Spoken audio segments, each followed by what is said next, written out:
Gente, eu quero continuar um assunto que comecei no meu vídeo anterior sobre meu voto para presidente em 2018 e a questão das eleições. Quando eu digo continuar, não quero me justificar, quero ampliar o entendimento de algumas questões abordadas anteriormente que por questão de tempo, obviamente, não davam para ser esgotadas. Quero começar isso dizendo o seguinte: há uma base e um fundamento no qual eu trabalho e que vai nortear meu raciocínio e minhas escolhas sempre. Eu acredito na palavra de Deus.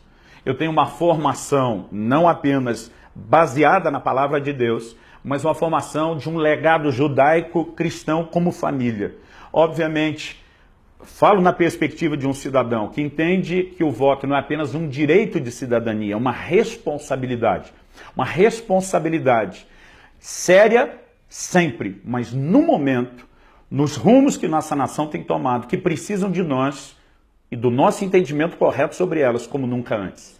Então, a escolha da qual eu falo tem um posicionamento bíblico e, como tal, eu quero até discutir algumas questões bíblicas no que envolve o meu apoio, não a pessoa, mas a escolha de um pacote chamado Bolsonaro. Quando falo pacote, é porque muita coisa vem junto. Não estou dizendo que eu concordo com tudo que ele pensa. Não estou dizendo que eu não tenho vergonha de muita coisa que ele já fez ou que já falou. Estou dizendo que, nesse momento, acredito que ele seja a melhor opção para um quadro que está praticamente definido.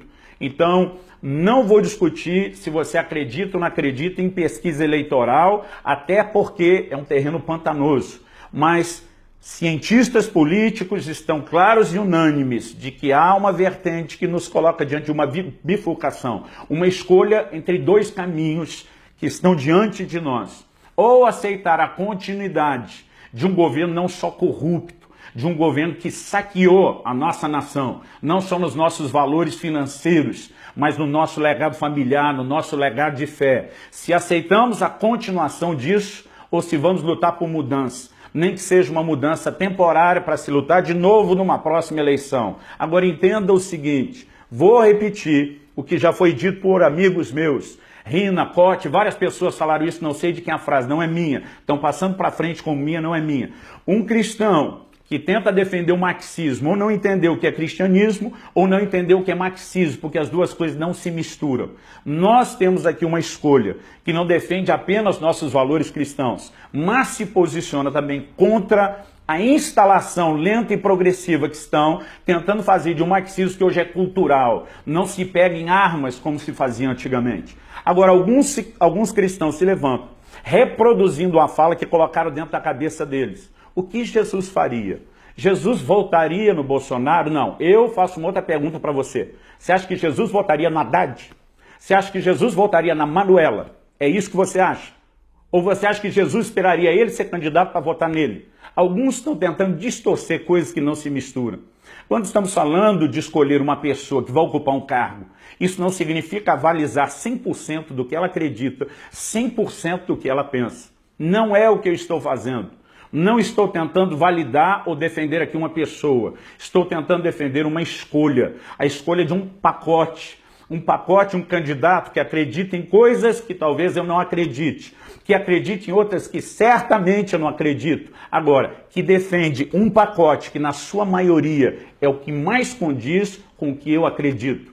Eu não quero defender a pessoa, eu não quero defender se a fé dele é parecida com a nossa ou não, se a convicção dele se encaixa ou não. Eu quero dizer que nesse momento de poucas escolhas, ele é a nossa melhor opção por razões óbvias. Agora, quando a gente acredita que é óbvio, há tanta perspectiva, há tanto barulho, que isso se confunde. Então deixa eu esclarecer algo. Talvez o discurso que os cristãos que são contra a opção Bolsonaro, e eu quero saber se você entende o que é ser contra Bolsonaro nesse momento, porque você está defendendo outra coisa. Nesse momento, não escolher já é uma escolha.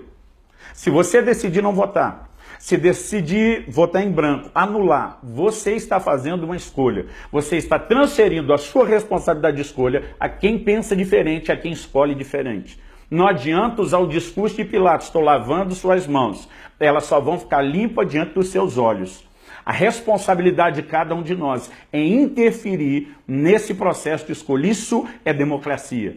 Eu não posso dizer em quem você votar, mas eu posso dizer e dar luz a você para que você escolha direito, porque é isso que Deus faz na sua palavra. Ele diz, eu ponho diante de vocês dois caminhos.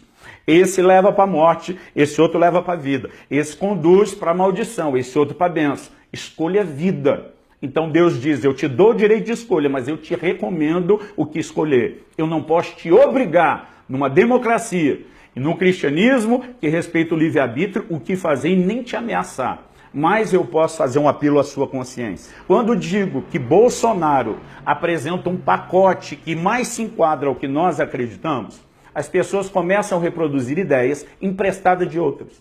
Então estão dizendo, mas Jesus diz que nós devemos nos amar uns aos outros e não nos armar uns aos outros. Vamos discutir algumas coisas? A mesma Bíblia que diz não matarás, mandava matar quem matasse. E ela não se contradiz. Onde que as pessoas deixam de ter um entendimento correto da palavra de Deus? Quando olham um ângulo e uma perspectiva. Às vezes me perguntam, pastor, é para matar ou não é para matar? Porque o Deus que mandou não matar, também mandou que matasse aquele que mata. Vamos separar as coisas. Quando Jesus, ou Deus diz não matarás, ele está falando das cidadãos. O que um cidadão tem que fazer para com o outro. Jesus está dizendo que um cidadão tem que amar outro cidadão. Quando Deus mandou não matar, ele estava dizendo que eu e você, como cidadãos, deveríamos entender, um cidadão não mata outro cidadão. Ponto. Agora, quando um cidadão desrespeita a lei ou o ensino que Cristo nos deu, o que se deve fazer com ele? Aí é assunto do governo. Em Romanos, no capítulo 13, o apóstolo Paulo diz, não é em vão que a autoridade traz a espada.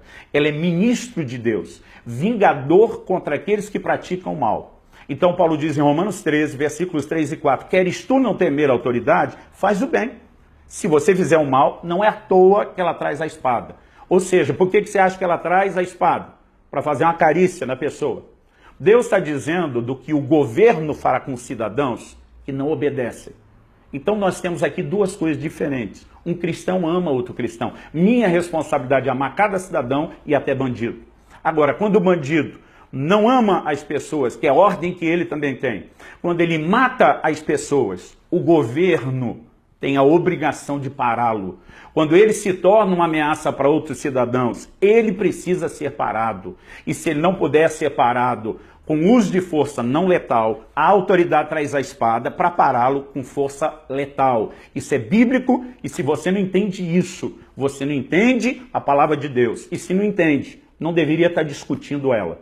Nós temos gente que é criança, imatura na fé, tentando dar aula de teologia para todo mundo. Gente, vamos falar sério. Vamos pensar a visão, a cosmovisão, a coisa completa. Então, quando se fala que não dá para subir o Morro do Alemão, combater o tráfico com flores, não dá, como governo. Qual o nosso papel como cidadão? Subir armado? Não. Qual é o papel do governo? Subir com Bíblia? Não. Então, cada um cumpre o seu papel. Aí as pessoas dizem, você não pode apoiar um cara que apoia a violência. Gente, nós estamos diante de dois candidatos. Eu quero te perguntar, quem apoia a violência? A ala vermelha, marxista, defende a descriminalização das drogas. Você sabe o que isso significa? As drogas são a maior entrada da violência na família e na sociedade. E se você não entende isso, não é só falta de compreensão de sociologia, antropologia, psicologia ou história. É falta de se envolver com as famílias como nós, os líderes, fazemos. O câncer das drogas precisa ser parado e extirpado da nação, porque ele é o maior fomentador da violência. Agora, no mês de setembro, a Folha de São Paulo publicou uma matéria com dados concretos do governo uruguaio, nos mostrando o que aconteceu depois de um ano de descriminalização das drogas lá. A violência cresceu 66% no país. Resultado principal, briga de facções entre traficantes disputando um território de comércio agora legalizado. A descriminalização das drogas significa ampliar uma violência já não só inviável, insuportável na nação. A ala vermelha defende a promoção dessa violência. Quando o Bolsonaro fala de combater a violência que já está instalada com violência, o que é responsabilidade do governo quando se perde o controle, Nós começamos, como cristão, repetir, feito papagaio, o discurso que eles, os marxistas, estão tentando colocar na nossa cabeça, de que esse tipo de gente é intolerante, de que esse tipo de gente incita o ódio. Gente, que ódio! Será que você entende a dor das famílias dos policiais que estão sendo mortos o tempo todo, de uma forma especial no Rio de Janeiro? Agora, como que bandido tem direito e polícia não? Como que cidadão de bem não tem direito e a pessoa que está o tempo todo quebrando essas leis tem direitos? Me explique essa diferença, porque nós precisamos defender o direito deles, desde que não vá além dos nossos. Nós precisamos amar o próximo como a gente se ama. Nós temos um câncer chamado violência, que começa principalmente nas drogas, que precisa ser combatido. E temos dois partidos, um defendendo o aumento dessa violência e desse problema, um falando contra. E você acha que ser cristão é a linguagem de paz e amor? Meu amigo, deixa eu te dizer, isso é a linguagem hippie. Não tem nada a ver com o cristianismo. Você precisa entender a seriedade do momento. Então não estou defendendo a pessoa, mas um discurso de combate à violência, com violência, infelizmente, é necessário. Quais são nossas opções? Eu, particularmente, quando falo da questão do armamento, entendo que eu deveria ser uma pessoa que não precisa me preocupar com isso e o governo deveria me defender. O governo não está conseguindo cumprir o seu papel. O bandido está armado, não está desarmado. Então o governo vai ter que chegar ao ponto onde ele vai desarmar o bandido, às vezes com o uso de força letal. Onde que isso é antibíblico? Então vamos parar de repetir esse discurso. Aí a pessoa pega uma fala antiga de um Bolsonaro falando sobre controle de natalidade e muda isso para dizer que ele é contra a criança. Meu amigo, preste atenção. Um cara que diz, a gente não deveria gerar filho de forma irresponsável, pensando no futuro dele, comprometido num quadro de miséria, está preocupado com as crianças, não está falando contra. Agora, e quem defende o aborto? Que é o que a ala vermelha está fazendo. Infanticidas, assassinos de gente inocente. Esses estão falando a favor da criança. Pelo amor de Deus, é isso que você, cristão, está se permitindo acreditar? Quem é contra a criança? Aí as pessoas se posicionam. Não, ele tem uma linguagem que incita o ódio. O ódio de quem? De quem ele está combatendo? Quando o cara fala contra a corrupção, quando ele está falando contra esse câncer, as pessoas tentam dizer que ele tem uma fala valorizando o salário que ele ganha. O camarada que depois de 27 anos de vida pública, ninguém está conseguindo arrancar coisas sobre a forma como conduzia a vida financeira dele. E diz que ele viveu de um salário de luxo de um político. Tá, agora me diz o que essa turma do PT, cuja maior cúpula está na cadeia, fez. Não só aceitou o seu salário todo, nunca lutou para baixá-lo, pelo contrário, para aumentá-lo, e não satisfeito com isso, saqueou bilhões do fundo público para eles. Então a opção de um cara que falou a favor do salário é esse, que além do salário rouba. Você realmente consegue acreditar nisso? E deixar que digam para você que não é cristão fazer a escolha correta? Me desculpa, gente, está na hora da gente acordar. O PT tem que ser parado. Aí as pessoas combatendo, tem outras opções, se elas existiam antes, não existem mais. Outros candidatos, que não vejo neles, não é só viabilidade de ganhar, de sustentar um discurso, sustentar algo na prática, porque se mostram contraditórios. São pessoas que diante de um grupo tem um comportamento, diante tem outro. Eu não acredito que sejam opções. A questão é o seguinte, nós estamos agora, nessa reta final, diante de duas, seja no primeiro ou no segundo turno. E eu quero fazer um apelo ao seu coração.